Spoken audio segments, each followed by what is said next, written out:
one of the reasons I came into politics is because I felt like, as someone who was born here, raised here, didn't come from much, this country's given me huge opportunity. I wanted to do whatever I could to optimize for this country having an amazing outcome. And the risk is that not only we're in this real critical point in this country's history where there's a real potential bifurcated outcome here. There is an outcome where Britain regains its confidence, becomes powerful and prosperous again, heals a lot of these open wounds that currently exist.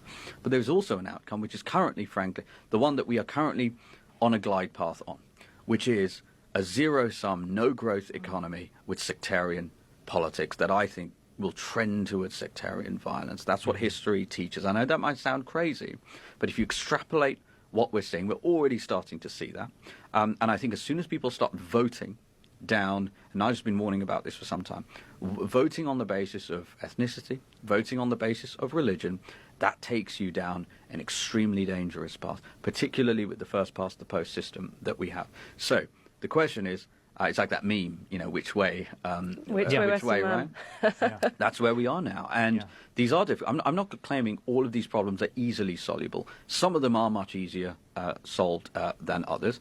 Where we are currently as a country is a man who came to this country illegally by small boat, committed a horrific sex crime on a minor in this country, was released from prison accidentally, kept trying to get back in. I mean, this is what British people are seeing now, time and time again. So we're so far from where we need to be in this country that it's very worrying. But I will say this too, what makes me optimistic is that, and the corollary to all of that, is that if we had a government that actually had the political courage to enact policies that were not actively self-harming and self-defeating for the British people, it might not solve all of our problems, but it would solve quite a lot of them. And as human beings, we're much more sensitive. We're far less sensitive to absolute position than we are to trajectory and velocity, if that makes sense. So as soon as British people start to feel, and this is what we would hope to deliver in our first 100 days if we win, if Nigel's Prime Minister,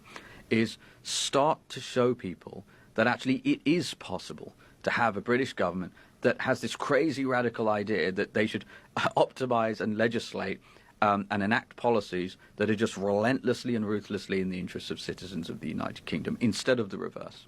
Zia Yusuf, thank you very much. My pleasure. Thank you.